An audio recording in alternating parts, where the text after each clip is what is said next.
Et donc, pour conclure, ce Barbie Evil Dead Princess sur PlayStation 5 est un jeu pour hardcore gamers qui kifferont leur race déboîtée, masse zombinche à coups de brosse à cheveux, de petites culottes usagées ou encore de lance-roquettes. On reprochera malheureusement la mollesse de la bande-son, trop conformiste, réalisée par des groupes mainstream, formatés radio tels que Cannibal Corpse, Slayer et autres Marilyn Manson. Je lui donne donc la note de 110 sur 100. Un jeu moderne et excellentissime, que je vous ordonne d'aller acheter tout de suite maintenant et que vous ne retrouverez certainement pas sur les chaînes de ces cassos rétrogrades que sont Gunhead TV ou encore DGGX. D'ailleurs, entre nous, qui les regarde encore ces blaireaux? Je suis sûr que comme moi, vous pouvez plus les saquer. Allez, salabayo!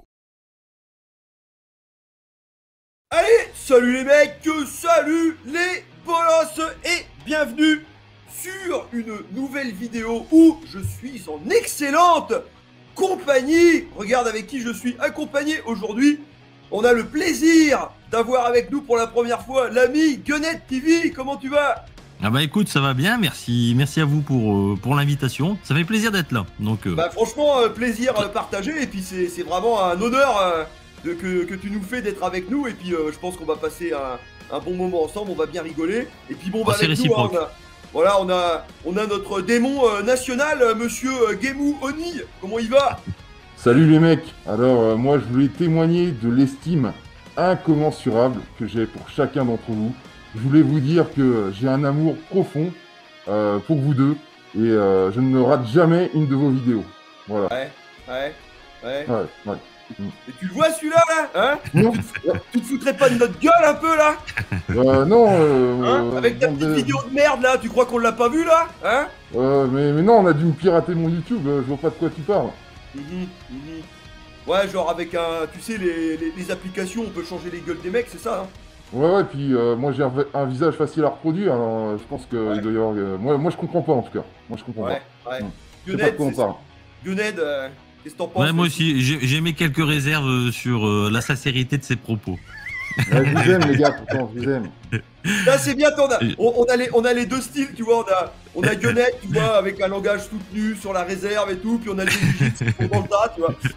Donc ça s'annonce folklore. Bon bah les gars, vous l'aurez vu dans le titre de la vidéo, on va faire une vidéo vieux schnock ou pas. Voilà, justement, c'est ce qu'on va voir parce que on est dans le futur aujourd'hui, hein, on est tous les trois des vieux de la vieille, hein, comme on connu, alors chacun avec des âges différents, mais on a connu tous les trois l'âge d'or, hein, génération 8 bits, 16 bits et puis l'évolution des jeux. Et on est aujourd'hui pareil, hein, tous les trois, on joue également à des à des jeux modernes, hein, aussi bien à du rétro gaming qu'à des jeux modernes.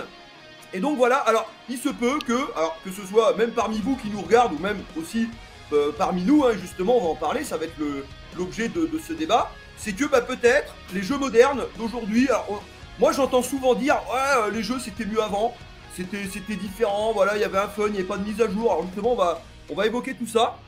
Et voilà, peut-être que le fait que certains d'entre nous soient blasés par les jeux d'aujourd'hui, on a pu peut-être l'émerveillement qu'on avait quand on était gosse, tout simplement, hein, quand on avait 10 ans, 15 ans, ou alors au contraire, ça va être le cas encore pour certains d'entre nous qui tripent devant leur PS4, leur PS5, leur dernière Xbox, qui sont émerveillés par les beaux graphismes, et puis qui arrivent à autant s'immerger dans un jeu moderne que un jeu d'il y a 15 ans, quand c'était l'époque. Alors messieurs, ce que je vous propose, c'est que voilà, pour situer un petit peu le contexte de ce débat, c'est-à-dire que j'aimerais que chacun d'entre nous on dise voilà, si on joue à des jeux modernes, sur quelle machine, que ce soit je sais pas PS5, PC, et puis si vous jouez aussi toujours à du rétro gaming, que ce soit sur les consoles d'origine ou de l'émulateur, et à peu près dans quelle proportion. Voilà, comme ça ça définira un petit peu le background de cette vidéo. Allez, vas-y Gunhead, explique-nous un petit peu. C'est moi qui commence.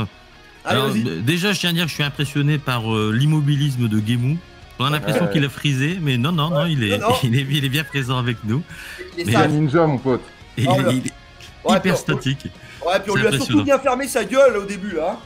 Ah ouais, je prends les lauriers, c'est tout. Ouais, alors, bah écoute, moi, c'est vrai que je suis sur PlayStation 4 Pro.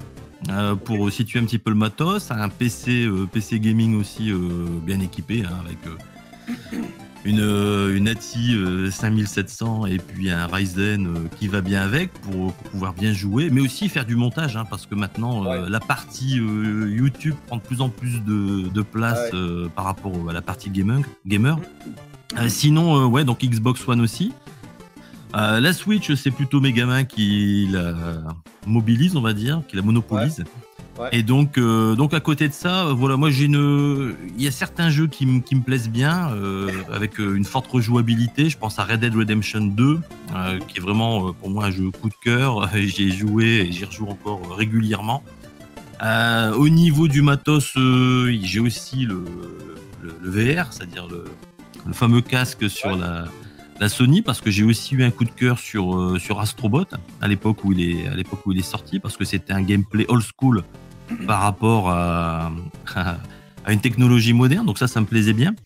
Donc voilà, au niveau des jeux, je vais te dire, je suis assez éclectique, mais je suis pas non plus très assidu sur console. Avec le temps, je suis de plus en plus passé sur PC, où je retrouve un petit peu plus mes tripes dans les jeux de rôle, dans les jeux de stratégie et autres. Donc voilà, après les proportions, je vais te dire honnêtement, je suis quand même beaucoup sur du rétro. Alors je veux pas jouer c'était mieux avant, patati patata, parce que c'est vrai que graphiquement, on en a plein les mirettes. On en a plein les mirettes et je veux pas développer avant le propos. Mais voilà un petit peu moi mon état d'esprit, c'est-à-dire que le PC, ça permet effectivement de faire des jeux récents, mais aussi de balancer tous les émulateurs possibles et imaginables, en un seul point, plutôt que bidouiller sa console pour pouvoir donc les jeux rétro, tu joues plutôt sur PC via émulateur maintenant pour une question de confort finalement, quoi. Voilà, c'est la facilité, et c'est vrai que quand tu dois rebrancher une vieille console, alors plus encore si elle est sur Péritel ou sur prise antenne, parce que nous on a connu les consoles qui se branchaient sur les prises antennes. Ça c'est pire, ça. Chercher le canal. Donc voilà, donc c'est vrai que maintenant, il y a ce confort-là qui est difficile de s'en passer. Ouais, c'est vrai. Faut reconnaître. Allez, on va passer la parole à l'ami Gemou. Allez, vas-y, dis-nous tout là. Enfin, putain, j'attendais, ça a été long, mais bon, ça y est, c'est enfin à moi. Et donc, moi, je jouais un petit peu sur tous les supports, mais pas trop sur PC. En effet, le PC, c'est pas du tout ma came.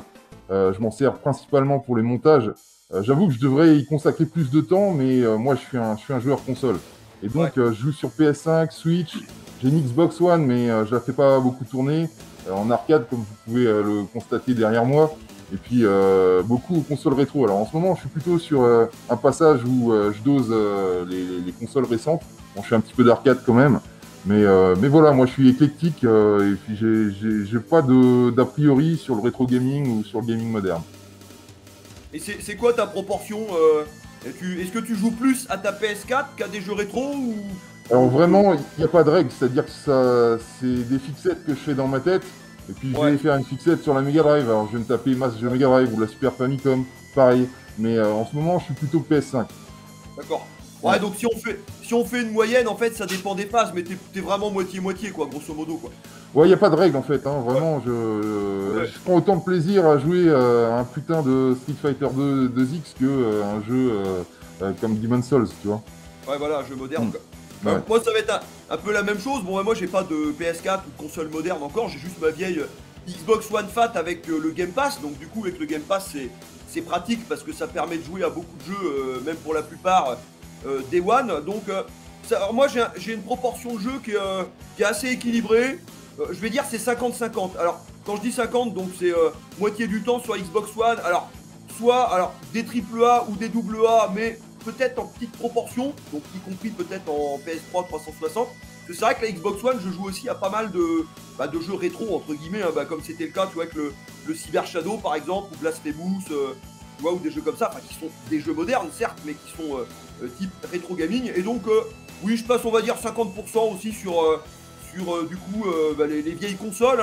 Ça dépend, tu vois, c'est comme l'ami Gumed. Moi mon ordi, je m'en sers surtout pour faire des montages vidéo. Donc en fait, en fonction des vidéos que je vais faire, tu vois, je veux parler de ce jeu-là, ou je vais faire un versus de ces deux jeux-là. Donc du coup, je me les rebranche, je joue avec, je les termine, ou j'essaye d'aller le plus loin possible. Et après, voilà, j'en fais une vidéo, quoi. Donc ce qui fait que le fait de faire des vidéos sur ma chaîne, et ben ça me permet voilà, de jouer toujours au rétro gaming de manière régulière, quoi, voilà. Donc c'est vrai, alors, moi je vais être comme toi, Gamou, je vais avoir des phases, tu vois, des phases où je vais plus Mega Drive, du Super NES, voilà, on l'a tous, hein, plus ou moins, tu vois. Ouais, mais David, c'est pareil, je pense. Ouais, voilà. De toute façon, c'est un peu comme ça qu'on procède, quoi. Bon, bah c'est bien, je pense qu'on a fait un peu le tour, voilà, comme ça, pour montrer que bah, finalement on est assez ouvert, hein, on n'est pas, voilà, on n'est pas fermé à la nouveauté ou quoi que ce soit. Alors maintenant, la première question, les gars, c'est que, voilà, comme je l'ai dit, hein, nous on a connu l'âge d'or, tout ça. Alors c'est vrai que, tu vois, quand on est passé hein, de 8 bits à 16 bits, on avait un écart technique assez impressionnant, et puis 16 bits à 32 bits, peut-être encore pire avec l'arrivée de 3D. Maintenant, c'est vrai que les claques techniques sont peut-être moindres maintenant, ou peut-être moins spectaculaires que ce que ça l'était avant. Et voilà, bah, la question elle va être simple, les enfants, c'est est-ce que vous prenez, alors c'est différent certes, on n'a pas le même âge, c'est pas la même période, mais est-ce que par rapport à vos souvenirs quand vous aviez 10 ans, 15 ans, adolescent ou gosse, tu vois, est-ce que vous prenez, toi comme Gunnett, tu mentionnais que tu tripais sur Red Dead, est-ce que vous prenez autant de plaisir à jouer à des jeux modernes qui vont peut-être demander un investissement de temps beaucoup plus énorme hein, que les jeux rétro, tu vois, un jeu rétro qui peut potentiellement se finir en 1 heure ou 2, alors qu'un Red Dead ou un GTA 30 heures, 40 heures, voire peut-être beaucoup plus. Alors voilà, est-ce que votre implication finalement reste la même au fur et à mesure des années quand vous découvrez un jeu, quand vous vous plongez dans un jeu, quoi. Bah vas-y Gunnett. Bah écoute, ouais, moi, une fois que le jeu me plaît, une fois qu'il est bien ficelé, j'ai envie de m'y investir pleinement. Par contre, la magie, voilà, parfois du mal à opérer, on est un petit peu plus exigeant, mais il faut conserver cette capacité à s'émerveiller qui fait tout le sel des jeux vidéo. Une fois que tu l'as perdu, bah, je pense que ouais, bon, voilà, t'es quasiment en fin de vie, parce que si tu t'émerveilles plus d'un nouveau jeu, c'est pas ça non plus. Par contre, ouais, niveau d'exigence, je suis voilà, avant de me lancer dans un jeu, je vais être peut-être un petit peu plus critique que je ne l'étais auparavant. Quand j'étais jeune, bon, il y a des daubes que j'aimais bien parce que voilà, c'était mes petits jeux à moi, c'était des jeux que j'avais économisé pour me l'acheter. Donc le contexte est différent. Et puis, bah voilà, il y a toute l'antériorité des jeux vidéo qu'on a pu faire qui biaise un petit peu notre regard sur les jeux actuels. Donc voilà, c'est vrai que quand on dit c'était mieux avant, bah ouais, forcément, parce qu'on était plus jeunes, on était dans un contexte qui était peut-être plus favorable qu'actuellement. Voilà, on était un peu plus insouciants, et puis c'était notre principal, je dirais, objectif hein, quand on sortait de l'école, si on allait jouer avec les potes. Moi, je récupérais des disquettes Amiga, tu vois, à la récré. Des piratages, machin, ça. Enfin, pas à la récré, mais le soir, en sortant, on allait chercher sa dose de disquettes pirates. Et puis, on était impatients de tester chez soi. Là, aujourd'hui, je le vois par rapport, moi aussi, avec mes enfants. Bon, ils ont tout à portée de main, que ce soit sur leur smartphone, ils peuvent télécharger des jeux avec des effets 3D complètement incroyables. Sur le PC, c'est pareil. Il y a franchement un changement de paradigme. On a vraiment basculé dans un autre monde. Et voilà, moi je m'émerveille encore, mais parfois je suis surpris que des gamins voilà, s'émerveillent pas devant des super jeux. Ils sont très vite blasés. Donc ça c'est intéressant ce que tu dis, tu vois, parce que je pense que tu prends l'exemple de tes enfants, tu vois. Ouais, c'est-à-dire qu'ils vont s'investir à fond dans un jeu. Et puis après, bon bah voilà, ils vont vite s'en détourner. Moi je me souviens, mes gamins fans de Minecraft, et puis après, hop, on est passé à Fortnite. Ils ont quel âge à peu près pour situer, quoi? 18, 14 et 10. Ah ouais, voilà, ouais, d'accord. Voilà. Ah ouais, donc ils ont. Est-ce que selon toi, ils ont pas cette magie que dans les yeux que nous on avait à l'époque?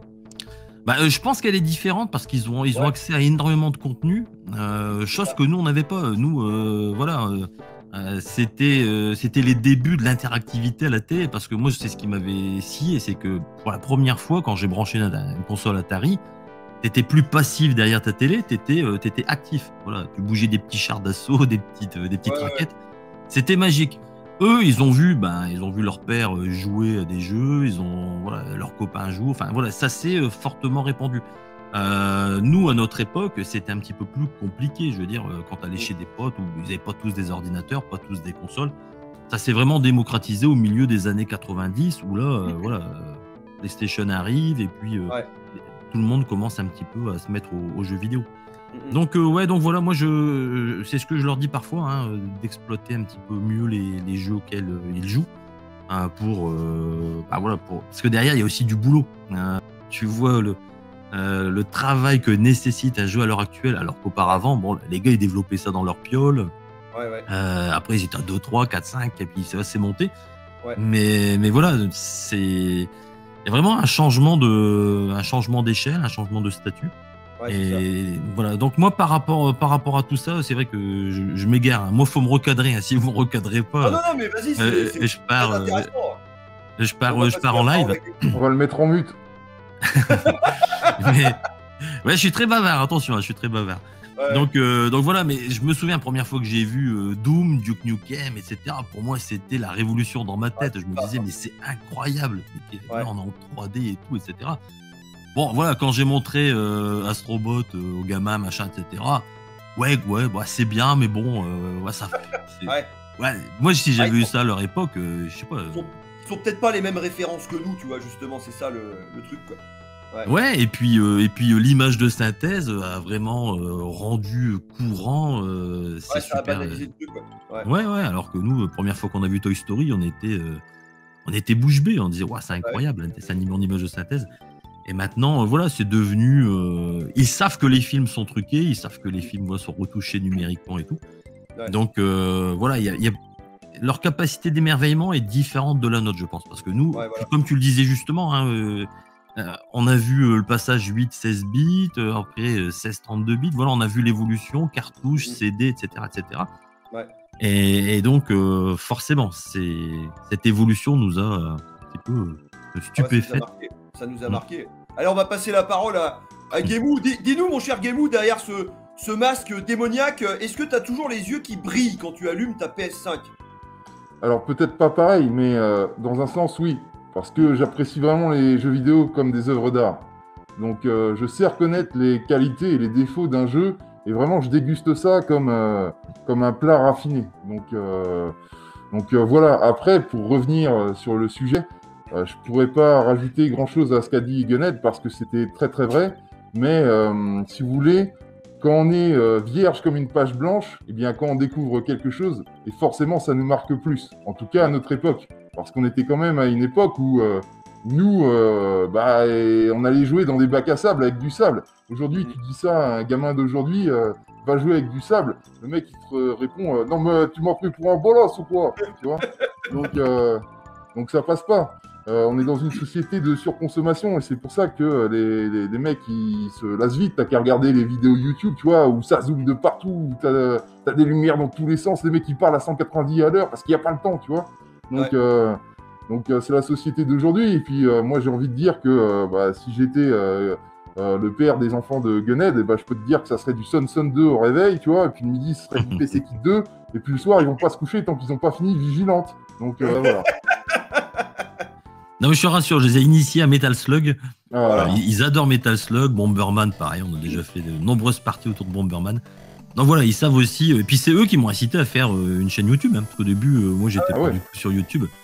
Et ils m'ont dit avec tous tes vieux trucs, tu devrais faire une chaîne YouTube. Voilà. Il y a des gars de ton âge. Il y a des gars de ton âge qui vont aimer. Ils se retrouvent à faire des vidéos de vieux pervers avec des baits. Ah là là, moi je vis un grand moment de solitude, hein. Entre le bédouin du désert et le grand cornu, je me demande ce que je fais là. Bon, puis franchement, ils ont rien compris, ces types-là. C'est normal que personne ne regarde leurs vidéos. Ils mettent pas de babe. Ils connaissent même pas leurs fondamentaux, Benny Hill ou encore Coco Boy. Mais bon, vivement que ça se termine, que je retrouve ma petite collection de catalogues La Redoute des années 80. Moi je connais mes classiques. Moi je vais vous donner rapidement mon avis. Pour moi aujourd'hui c'est dur. C'est assez compliqué que je rentre dans un jeu. Alors, quand je dis un jeu, ça va être, je vais considérer un triple A moderne, quoi. C'est-à-dire que, alors j'en ai, tu vois. Là, par exemple, je pense que le prochain que je vais faire, c'est le dernier Deus Ex, bon, qui date de quelques années maintenant, mais voilà, j'avais bien aimé l'épisode d'avant. Donc là, voilà, je l'ai installé dans ma One et dès que je vais avoir le déclic, je vais dire, ok, je vais y aller. Mais moi, en fait, j'ai deux problèmes. J'ai deux problèmes avec bah, tu vois, comme des jeux comme, tu vois, comme tu disais, Gunhead, des jeux comme Red Dead et tout, c'est-à-dire que un triple A aujourd'hui, donc qui va quand même, grosso modo, voilà, avoir un scénario relativement bien écrit, enfin assez long aussi, évidemment, tu vois, 15 heures de jeu, 20 heures de jeu, ça va dépendre du jeu, évidemment. Mais moi, il y a deux trucs qui me gênent, c'est-à-dire, qui gênent mon immersion, en fait, quelque part, malgré que, voilà, le jeu va être super beau, super bien fait et tout, c'est que alors déjà il y a les temps de chargement. Bon, alors c'est vrai qu'aujourd'hui maintenant avec les SSD, peut-être les PS5 et tout, c'est un défaut qui va être gommé avec le temps, j'espère. Mais c'est vrai que quand tu as un jeu, un gros AAA, et puis que fréquemment tu te tapes des loadings 30 secondes, 1 minute, ça va casser ton rythme de jeu. Et c'est vrai que moi par exemple, je prends mon cas personnel, voilà, je suis plongé dans mon jeu, ça se passe bien, c'est cool. Pof, changement de zone, 1 minute de chargement, bah je prends mon téléphone, en attendant je regarde Facebook, je sais pas quoi, et puis il se passe des trucs. Et après je me déconnecte du jeu. Et après, alors il y a aussi le fait que bah, les jeux sont longs, hein, 15 heures, je sais pas, 20 heures, 25 heures de durée de vie, et que donc il va y avoir un scénario plus ou moins bien écrit, ça va dépendre des jeux évidemment. Et le problème c'est que voilà, on va jouer à notre jeu 1 heure, 2 heures, et puis voilà, on va arrêter notre session, et puis on va avoir du boulot, je sais pas quoi, on va avoir envie de jouer à autre chose, et on va revenir dessus, 1 journée, 2 jours, 3 jours après. Et là, moi c'est mon cas, j'ai alors attends, ouais, je reviens dans le jeu, putain, alors qu'est-ce qui s'est passé au niveau scénario, et il faut que je remémore un peu. Alors quand t'es au début du jeu, ça va à peu près, mais alors quand t'es vers la moitié, 2 tiers, 3 quarts, là t'es là, tu dis ah ouais mais attends putain, qu'est-ce qui s'est passé. Et des fois j'ai du mal à suivre les scénarios, alors ça dépend des jeux, c'est pas pour tous les jeux quoi. Donc c'est vrai que, et moi ce que je fais en général, c'est que quand je veux me plonger dans un AAA qui demande du coup un investissement de temps qui est quand même important, parce que c'est vrai que l'avantage d'un jeu rétro gaming, NES, Mega Drive ou Super Nintendo, bah déjà tu mets ta cassette, t'allumes, tu joues, il n'y a pas de temps de chargement, on est dedans tout de suite, et on peut faire des sessions aussi courtes que longues. Bah, comme tu disais, Gunhead, Metal Slug, on peut aussi bien y jouer 10 minutes, un quart d'heure que 45 minutes ou 1 heure, quoi. C'est ça l'avantage, quoi, sans être perdu finalement. Et donc en fait, moi ce que je fais pour les AAA, c'est que, bah, déjà, alors il y a des AAA, toi, comme par exemple Red Dead Redemption 2, alors je veux bien, le jeu il est beau, je doute pas qu'il ait peut-être un bon scénario et tout, mais moi il m'intéresse pas. C'est pas. Voilà, j'ai pas envie de me mettre dedans. Peut-être un jour j'aurai le déclic. Voilà, je dis bah ouais, tiens, allez, ça va m'intéresser, puis je vais l'acheter, puis je vais mettre dedans. Je sais pas, pour le moment il m'intéresse pas. Donc en fait, j'essaye de sélectionner les jeux qui m'intéressent, que je veux faire, et de regarder des reviews. Et en fait, ce que je fais par exemple, tu vois, comme Deus Ex, ce que je vais faire prochainement, je pense. C'est-à-dire que pour me mettre un peu dans le bain, pour me donner l'eau à la bouche, bah, je vais sur YouTube et je regarde des reviews, par exemple. Je vais regarder des reviews, que ce soit français ou anglais, n'importe. Voilà, pour avoir l'avis de quelques mecs qui ont déjà fait le jeu, et puis déjà limite m'imprégner du jeu avant même que je démarre, quoi.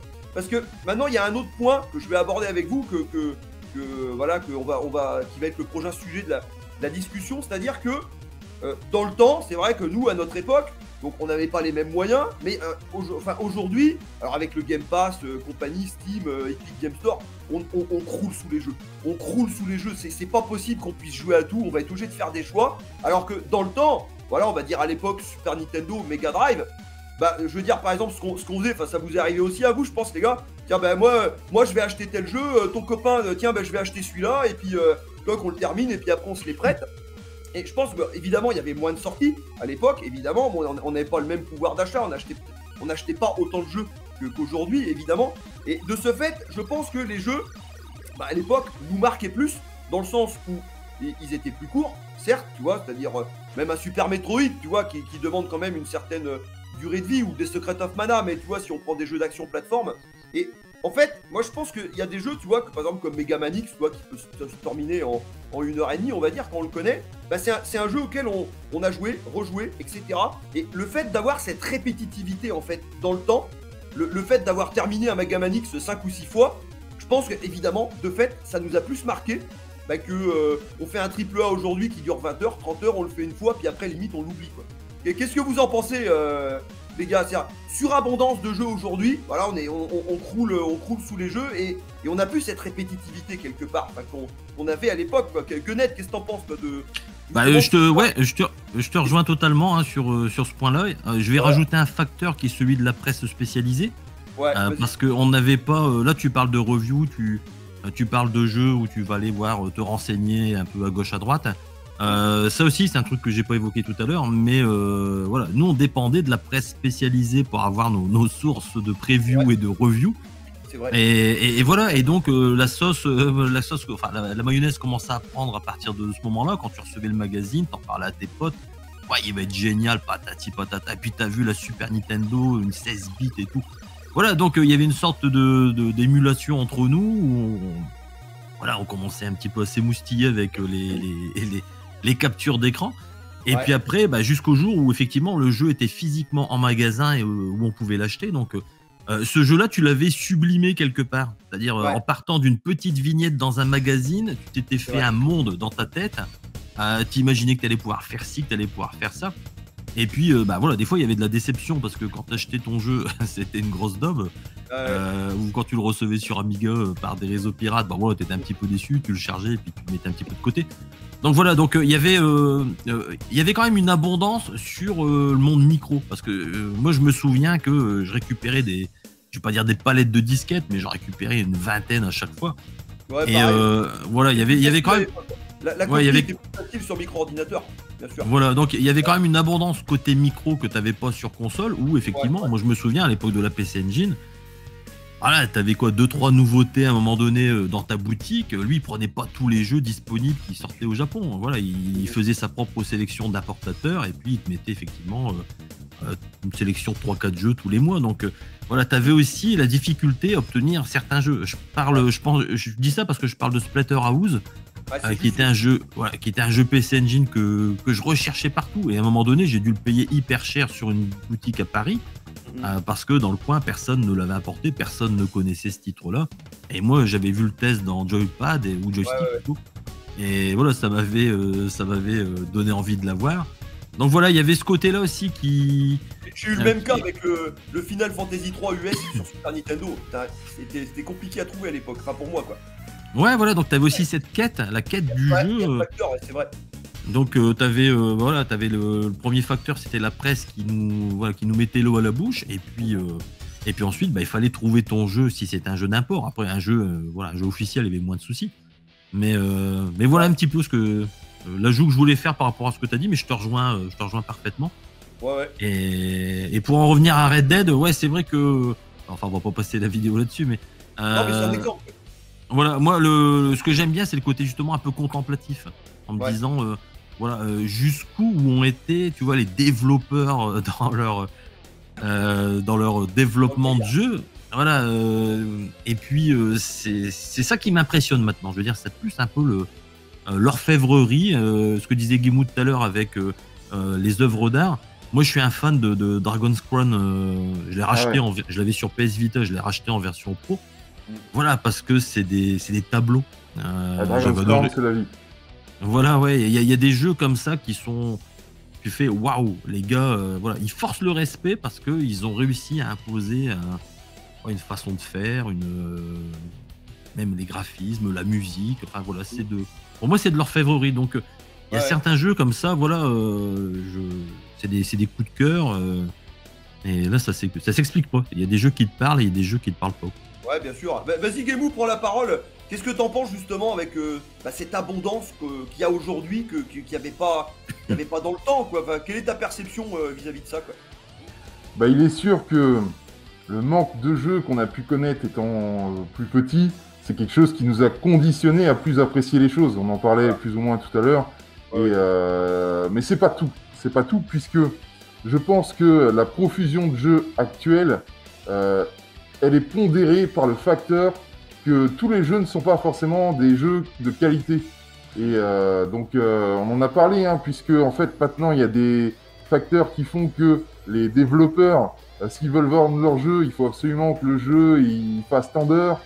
Donc, à partir de là, ils vont souvent mettre du remplissage. Et donc, là, on se confronte directement aux gens qui n'ont pas le temps. Comme tu disais tout à l'heure, il y a des gens qui n'ont pas le temps et donc, du coup, qui vont essayer de jeux modernes. Et puis, ils vont être aspirés par la vie familiale, par autre chose, et ils vont en sortir. Eh bien, c'est encore accru par le fait que parfois, maintenant, tu as du remplissage dans les jeux. Et à partir de là, ces personnes-là vont émettre des jugements assez radicaux par rapport aux jeux modernes. Et donc, effectivement, on avait aussi une profusion de jeux à l'époque des micro-ordinateurs. Mais c'était quelque chose d'autre, parce que même si tous les jeux n'avaient pas à un degré de finition extrême où ils n'étaient pas spécialement très larges dans leur game design, puisque c'était effectivement des petites équipes, eh bien on passait plus vite de l'un à l'autre, mais on n'avait pas ce sentiment un peu d'être floué comme on peut l'avoir sur certains jeux modernes. Voilà. Bon, je crois que on a fait le tour sinon. Bah, moi, j'aimerais évoquer un point avec vous, parce que c'est vrai qu'aujourd'hui, moi j'ai envie de dire que allez, quasiment, techniquement, il y a presque plus de limites, les gars. Là, on a le ray tracing, on a, enfin, comme tu disais, Gunhead, hein, les jeux maintenant, c'est magnifique. Et il faut, je sais pas, des équipes de 200 personnes, 300 personnes pour faire des AA, des AAA. Enfin, voilà, c'est des chantiers. Hein. Maintenant, faire des jeux, c'est des chantiers. Moi, il y a un truc qui m'emmerde. Il y a un truc qui m'emmerde aujourd'hui, puis qui me fait sortir aussi, finalement. Alors, ça fait partie de mon aspect vieux con, mais je suis peut-être un peu exigeant. Alors, les jeux évoluent, techniquement, il n'y a pas de problème. Ils sont magnifiques, enfin, pas tous, mais voilà, la plupart, si on prend des AAA, on sent qu'il y a des moyens, les jeux sont super bien faits, ils sont beaux, ces machins et tout.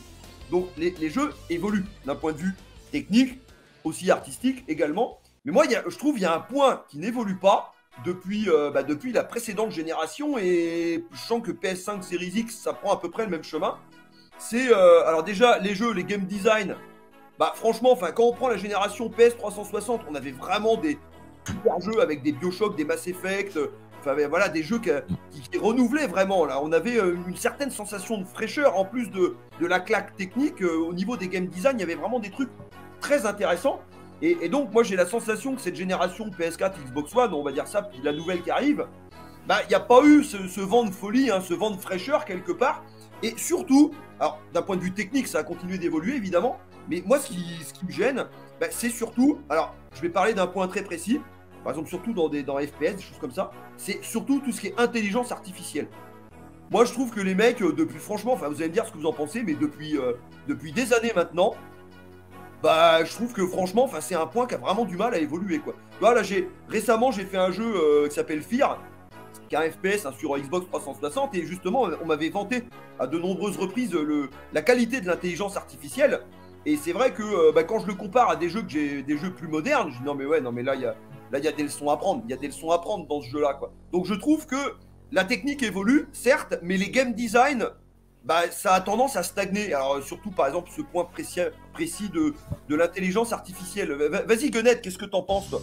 Et du coup, voilà, moi ça me gêne quoi, tu vois. Bah c'est vrai que honnêtement, ce sont des PC les consoles actuelles.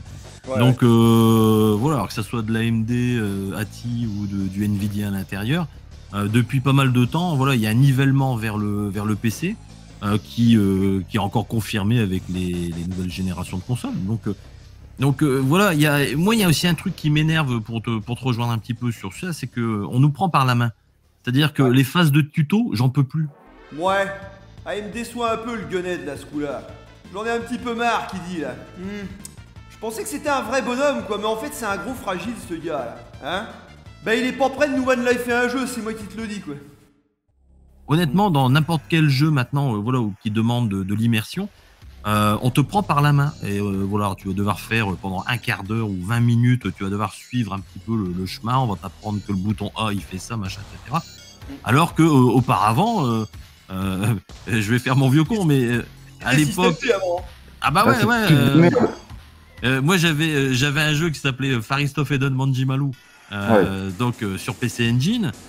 Il nous a fallu avec mon pote Jean-Luc 10 jours pour comprendre qu'il fallait offrir une petite boulette de riz à une statue pour débloquer l'accès au second monde, avoir un petit bateau puis ensuite explorer.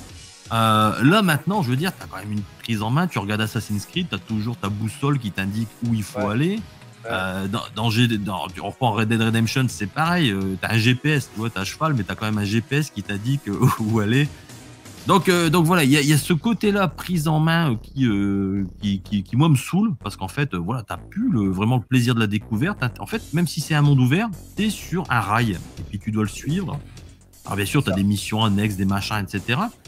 Et l'intelligence artificielle, voilà, t'as pas de... je me souviens, on parlait de Double Dragon, on évoquait dans une précédente vidéo Double Dragon, et le concepteur du jeu. Alors j'ai plus son nom en tête, Gamou pourra peut-être nous le dire, mais Kinishiro, non, je sais plus. Ouais, voilà. Et voilà, il est tombé dans mon piège comme un vil gredin. Ce charlatan veut nous faire croire qu'il est un érudit du jeu vidéo. Et derrière, il ne se souvient même pas du nom de Kishimoto. Né à Tokyo le 17 septembre 1961, dans la clinique Hayabusa, à 1h38 du matin. L'accouchement fut difficile car l'enfant s'est présenté sur le siège. Mais bon, les parents étaient heureux d'avoir un bel enfant qui plus tard produira de superbes jeux vidéo. En tout état de cause, y a pas à dire, hein. Ce type cornu, c'est vraiment un escroc. Et donc il expliquait que lui, à l'époque, bah voilà, pour que ses personnages aient un petit côté un petit peu fourbe, il avait écrit des petites routines, etc. pour que t'aies l'impression qu'il t'attaque quand t'as le dos tourné. Enfin, tu vois, il va un petit peu plus vite quand t'as le dos tourné, etc. Et je te rejoins, t'as l'impression que ça n'a pas forcément plus évolué parce que les personnages sont pas très fourbes voilà. et t'as un décalage énorme quand tu joues en ligne où effectivement tu combats de l'humain et alors là c'est toujours Elani, là tu te fais déchirer. Et voilà, et là moi j'ai du mal, moi quand je me fais latter par des gamins de 12-13 ans. Pareil, je me fais déch. Quoi? TGGX se fait démater par des enfants de 13 ans? Mais putain, le respect, il est mort là. Le mec, il tape Castlevania en One Life, et derrière, dès qu'il change de jeu, il se fait bolosser par des enfants de 13 ans. Maintenant, à chaque fois que je regarderai une de ces vidéos, je pourrais pas m'empêcher de me demander s'il n'y a pas un enfant de 13 ans planqué derrière sa porte, ou caché dans un placard, ou pire, sous son lit, qui l'attend patiemment, qu'il ait fini ses conneries pour bien le victimiser, pour bien l'humilier. Cette blague. Voilà, et tu te dis, bon, ok, d'accord. T'as beau être super bon dans le jeu offline, une fois que t'es en ligne, ça change la donne. Et pourtant, j'ai joué pendant des années à Counter-Strike, machin et compagnie. Enfin, tu vois, j'étais un adepte du jeu en réseau. Ouais. Mais voilà, et je pense qu'ils ont baissé un petit peu pavillon parce qu'ils se disent, bon, bah voilà, il y a l'expérience en ligne. S'ils veulent effectivement une intelligence, entre guillemets, plus développée, bah, ils ont qu'à s'affronter entre eux. Et puis basta, on les envoie sur le jeu en ligne. Par contre, le jeu en lui-même, c'est les PNJ, ils sont parfois à buffer, hein, parce que tu te dis, à l'heure actuelle, on pourrait, en fonction de la personnalité de ton personnage, en fonction de tes actions avant d'arriver là où tu en es dans le jeu, ils pourraient mettre des algorithmes qui évoluent, quoi. Voilà, qui changent le cours du jeu. Ouais. Mais non, voilà, un jeu, c'est un investissement. Et on l'a vu avec Cyberpunk, hein, ça a été un fiasco, ça a été le plus gros scandale. Mais derrière, voilà, il y a aussi d'autres problèmes. La dimension sociale, on l'a vu avec Ubisoft, on le voit avec CD Projekt, les gars ils sont rincés avec des deadlines, le fameux crunch time où ils doivent développer comme des fous. Donc voilà, moi tout ça, ça me pollue un petit peu en me disant, derrière t'as des gars qui se font un peu exploiter, qui on les rince à mort pour qu'ils nous pondent des jeux dans les délais impartis. Donc voilà, il y a tout ce truc-là qui fait que j'en ai un petit peu marre parfois des triple A et autres. Et puis je préfère me pencher parfois sur la scène indé, voir un petit peu ce qui se fait à gauche à droite, parce que c'est parfois plus novateur, il y a parfois plus... complètement ça.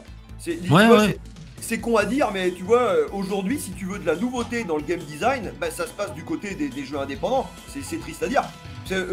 Ils ont peut-être moins de contraintes monétaires, hein, justement, quoi, et du coup, ils ont plus de liberté artistique et créative. Un exemple flagrant, Céleste, qui a un gameplay archi basique, et les mecs, ils t'ont poussé le game design, mais à son paroxysme, même à des niveaux que tu n'aurais même pas imaginé, quoi. C'est de ce côté-là, c'est impressionnant. Alors, on va passer la parole à Gamou. Qu'est-ce que t'en penses, toi, justement, au sujet de cette intelligence artificielle? Est-ce que, tu vois, justement, t'en parlais dans ton test du dernier Spider-Man. Est-ce que ça t'a gêné, toi? Est-ce que ça t'a sorti du jeu? Est-ce que c'est quelque chose qui t'emmerde, ça? Alors, je reconnais ce que tu dis, mais je me focalise pas dessus, parce que je sais que l'intelligence artificielle, c'est sûrement un des trucs les plus durs à faire. Ça, c'est clair et net, tu vois. Et je voudrais en revenir au budget des jeux vidéo, et je pense que c'est ça qui crée cet immobilisme en termes de créativité. C'est que, comme on l'a évoqué, on est tellement sur des grosses structures, avec des gros enjeux, avec un nombre de personnes incalculable. Par exemple, il me semble que pour Cyberpunk, la promotion du jeu a coûté plus cher que le jeu en lui-même. Je crois que c'était de l'ordre de 200 millions. Et c'est juste affolant d'en arriver à ce genre de procédé, puisque tu vois, le jeu a été loin d'être parfait. Et au lieu de mettre peut-être autant d'argent dans la promotion, ils auraient mieux fait de le réinjecter dans le jeu. Et donc tout ce pognon, tous ces enjeux font que il n'y a plus de prise de risque. C'est ça le souci. Alors que si tu veux, à notre époque, sur les micro-ordinateurs, effectivement, tu avais un jeu innovateur tous les mois au minimum. C'est comme ça que les mecs, c'est comme ça que les mecs ils se différenciaient quelque part. C'était avec des game design novateurs, quoi. Mais c'est presque, j'ai envie de dire, c'est presque pas que ça. C'est-à-dire que les mecs, ils avaient des idées dans leur cerveau torturé, et ils en avaient rien à foutre. Ils avaient envie de faire ce qu'ils avaient envie de faire, et ils s'en battaient les couilles du résultat. Et donc, ils sortaient des jeux un peu barrés, tu vois. Et du coup, on avait d'agréables surprises, hein, comme des déceptions, bien sûr. Mais il y avait... l'audace était là, quoi. Une saveur, il y avait une saveur qui était tout autre, puisque maintenant, il y a énormément de produits qui sont aseptisés, on va dire, Et pour continuer, qu'est-ce que je pourrais rajouter, puisque vous avez dit des choses qui m'intéressaient. Oui, donc tous ces gros projets, en fait, souvent, je prendrais l'exemple d'Ubisoft et de plein de studios à Montréal, où les mecs, en fait, ils vont décider de l'orientation à donner à un jeu en comité. Ils vont se réunir à 20, 25, je sais pas combien, et ils vont tous décider que le jeu, il faut qu'il aille par là, le jeu, il faut qu'il aille par là, et certainement pas comme ça, et certainement pas comme ci, parce qu'il faut pas que ça déplaise à un tel, il faut pas que ça déplaise à ça, il faut pas que ça déplaise à ci, et donc on en arrive à des jeux qui ont aucune âme. Alors moi, je préfère largement des jeux comme Double Dragon, qu'on a cité avant, puisque, j'avais oublié le nom, mais c'est bien sûr Kishimoto qui l'a fait, le mec qui avait créé les Kunio-kun, entre autres, et donc Road Avenger aussi. Et si vous voulez, quand on a une vision personnelle d'un jeu vidéo, c'est au moins quelque chose qui est approprié, c'est quelque chose qui a un goût, une couleur, et c'est ce qui fait la différence avec des projets où les mecs ils veulent plus prendre aucun risque, ils savent même pas où ils vont en fait. Mais j'ai une question, tu vois, dis-moi ce que t'en penses, tu vois, justement comme disait tout à l'heure très justement Gunhead, que souvent maintenant les jeux modernes, on va être pris par la main, on va être guidé, on va avoir des tutoriaux, et puis voilà, avec une intelligence artificielle bateau, j'ai envie de dire, hein, pour caricaturer, avec des grosses guillemets, tu vois. Et souvent, les jeux modernes, il n'y a pas de challenge. Il n'y a pas de challenge au niveau difficulté. Voilà, on avance, on fait nos combats.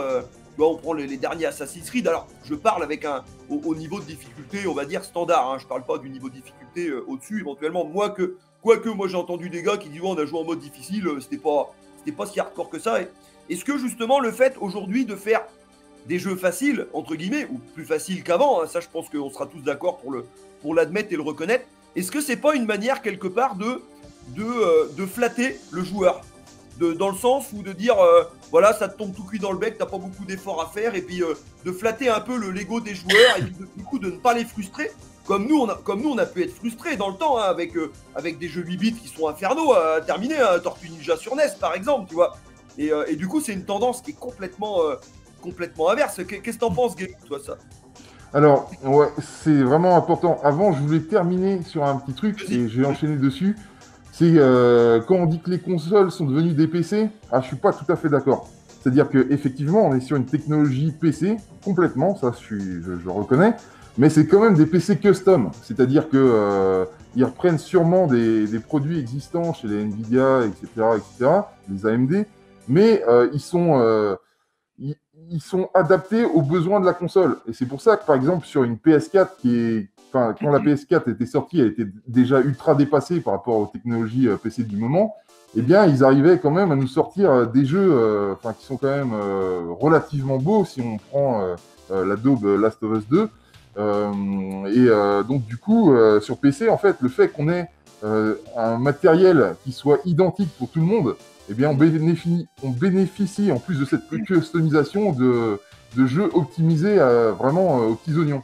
Et donc, je trouve qu'il y a quand même une sacrée différence entre un matériel console et un matériel PC au jour d'aujourd'hui. Donc ça, c'était vraiment la dernière chose que je voulais ajouter.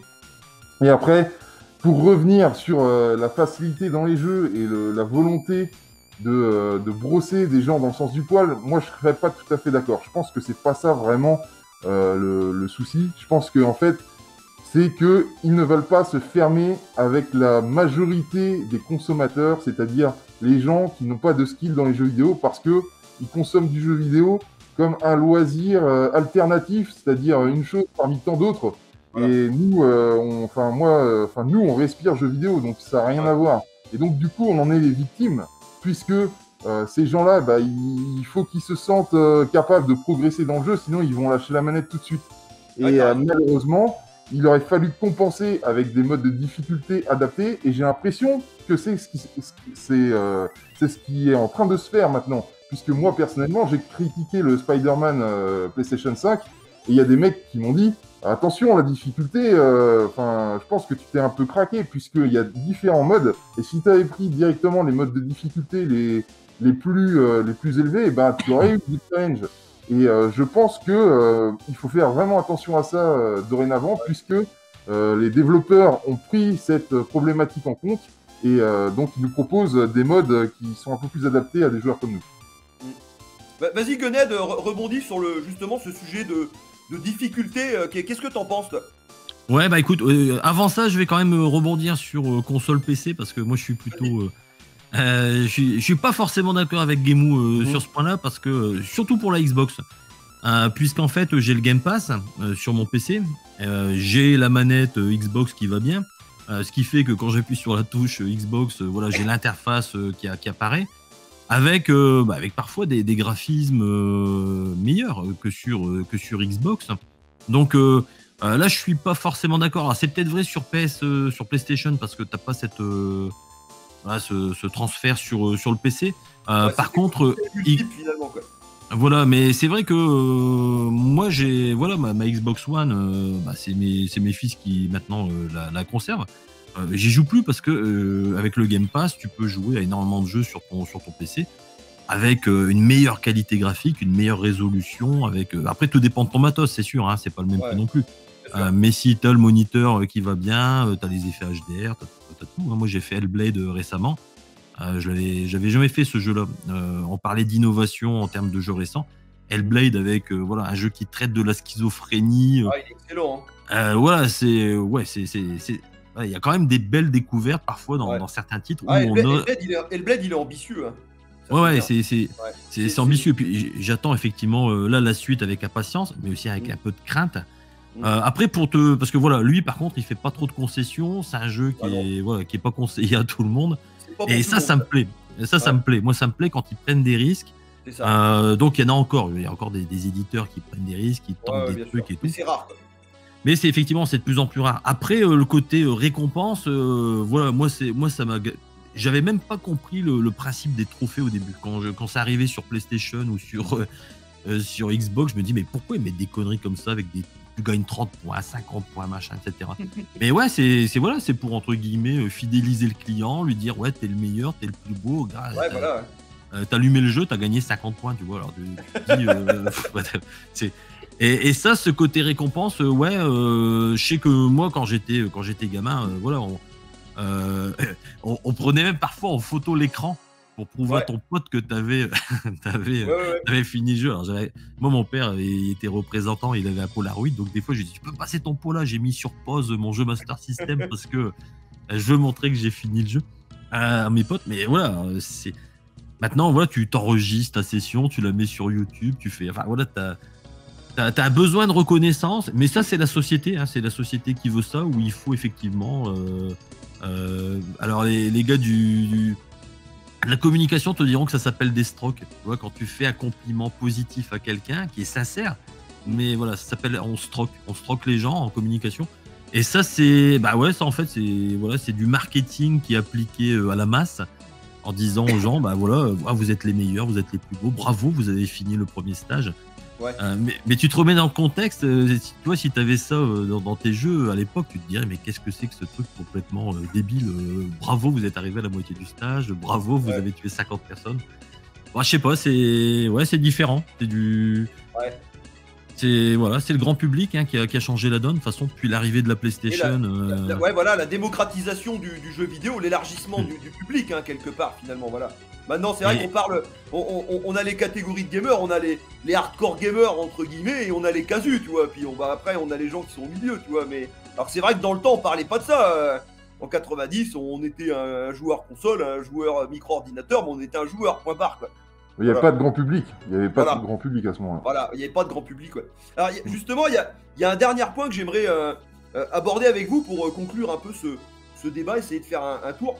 Comme tu disais très justement tout à l'heure, Gunette, c'est que toi, tu allumes ton Red Dead et tu es dedans et tu contemples, c'est beau, c'est limite, tu es admiratif et à juste titre parce que le jeu est magnifique. Mais quand par exemple, je prends un exemple très concret de Tekken 1 à l'époque sur PlayStation, bon, déjà graphiquement qui était...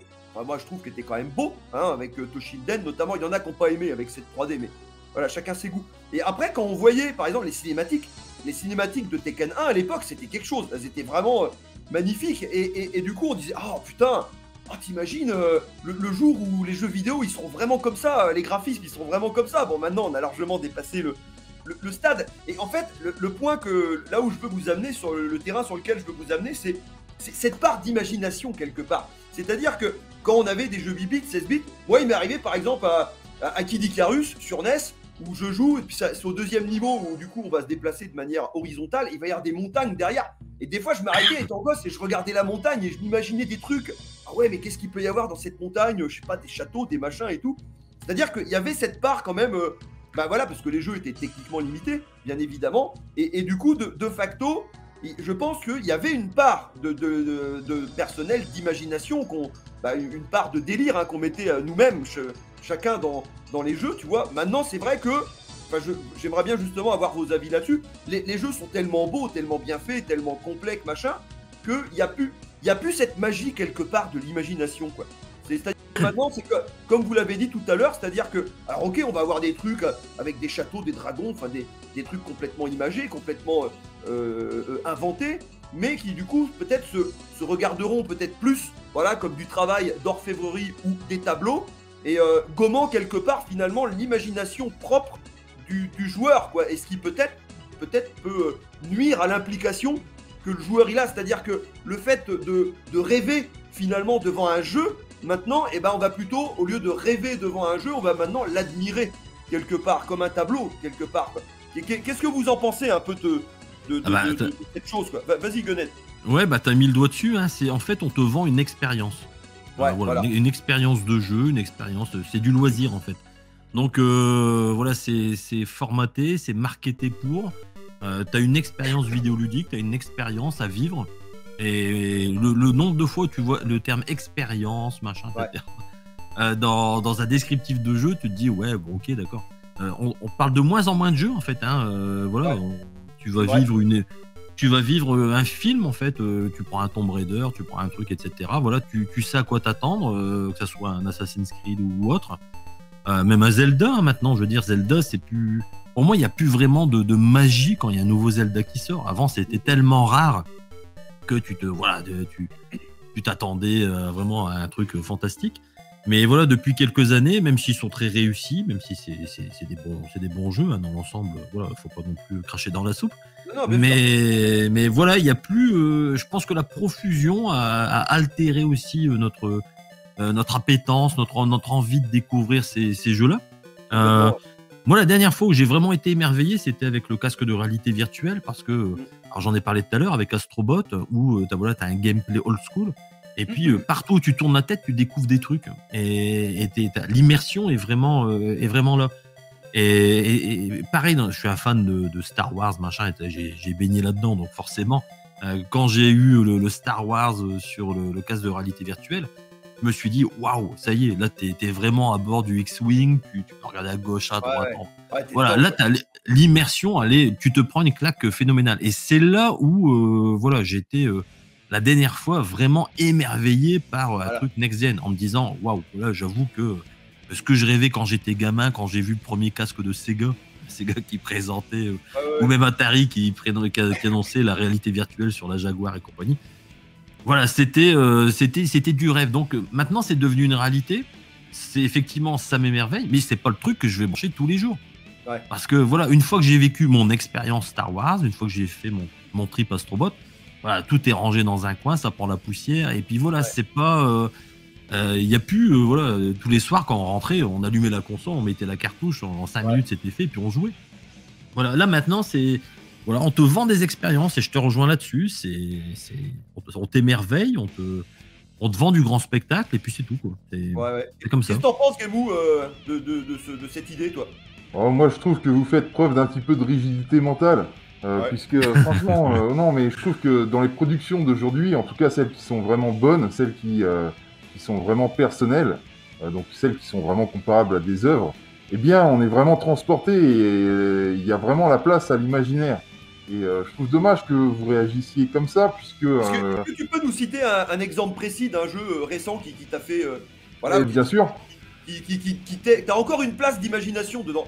Bien sûr, et bah écoute, je vais te citer tout de suite Miyazaki avec sa série des Dark Souls et Demon Souls et autres, tu vois, où ce mec-là, tu vois, enfin, il a une vision d'auteur avec un souci du détail, tu vois, qui est extraordinaire. Et tu pourrais passer des heures à essayer de creuser dedans, tu vois, voir toutes les inspirations qu'il a eues en termes d'architecture, de lore, de légende. Et tu vois, enfin, t'appropries ça au jeu. Et ça fait vraiment travailler ton imaginaire. Ça crée vraiment un monde d'une richesse impressionnante. Et puis, on a parlé aussi du VR. Enfin, quelque part, vous reconnaissez aussi que le VR, ça peut être vraiment une porte ouverte à l'innovation et je pense à l'émerveillement. Et bon, vous avez peut-être pas eu les expériences qui vous ont traumatisé au point de revenir sur des jeux comme Astrobot. Pourtant, enfin, moi, je trouve que ça mérite qu'on y revienne. Mais faut pas fermer la porte, ça va sûrement revenir. Et je pense que quand on va atteindre un pic avec les graphismes, la beauté des jeux, la volumétrie des éléments à l'écran, qui sera trop coûteuse, trop onéreuse, et que personne ne pourra plus suivre en termes de budget parce que ce sera des risques trop importants, eh bien on sera obligé de compenser autrement et on reviendra sur une créativité sûrement nécessaire pour pouvoir renouveler le média. Voilà, et puis moi j'avais quand même envie de dire que d'un côté, je vous trouve un petit peu hypocrite les mecs, parce que vous avez des chaînes où je vous ai souvent entendu dire que ouais, moi je suis un peu blasé, j'attends plus rien, tu vois, puis au final je me rends compte aujourd'hui que vous aimez bien quand même un peu les jeux récents, hein. Ça se voit que finalement vous attendez un petit peu des trucs, donc vous êtes un peu hypocrite, hein, les mecs, franchement. Mais j'avais une question. Dis donc, avec ton masque là, tu te serais pas un peu trompé d'endroit là avec ton char là, tu chercherais pas à aller à la Gay Pride à tout hasard là? Non mais qu'est-ce que ça veut dire? Tu crois que David, on se fait pas tellement chier sur sa chaîne que les gens ils lui envoient des colis de couche-culotte? Monsieur Gemouni, parler de rigidité, quelle indignité de votre part. Parce que je vous rappelle que le plus rigide des trois, celui qui bouge pas depuis tout à l'heure, c'est quand même bien vous. Hein, moi, je sais pas si t'en es d'accord des GGX, mais franchement, le gars il est statique, il vient nous donner des leçons. En plus, il a un masque de polichinelle, là, on croirait sorti du carnaval de Dunkerque. Franchement, moi je sais pas, mais il y a quand même un décalage par rapport à ça. Je trouve. Non, mais nous donner des leçons. Hein, commence à bouger, monsieur l'ex-maire, il va pouvoir vous envoyer quelques playboys à votre ancien bureau, l'ami Gemou, n'est-ce pas? Hein? De toute façon, toi, des GGX avec ton chapeau, on dirait l'inspecteur Gadget. Il manquerait plus que tu sois nu sous un impair et puis posté devant un sex shop pour avoir la totale. Putain, vous êtes des blaireaux. Non, c'est vrai qu'il a un petit côté gitan quand même. Mais faut pas se moquer. Et moi, je trouve quand même que le plus rigide des trois, c'est quand même toi. Ouais. Voilà, Gemou, on est d'accord. Gemou, vous êtes le maillon faible. Au revoir.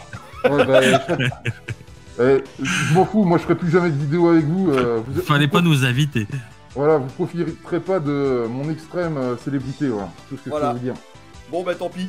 Bon bah les gars, voilà, vous avez vu le sujet, le débat touche à sa fin. N'hésitez pas, parce que évidemment vous avez aussi vos avis, nos amis qui nous regardent, exprimez-vous en commentaire par rapport à ce qu'on a dit. Si vous voulez rebondir sur ce qu'on a dit dans ce débat avec nos amis Gunhead et Gemou, que je remercie évidemment au passage, et que je vous fais des gros bisous les gars, et puis on remettra ça évidemment sur le couvert. Et puis, voilà, on vous retrouvera prochainement sur la chaîne pour d'autres vidéos. Et comme d'habitude, n'oubliez pas que tout ceci n'est qu'un jeu. Ça la baillot.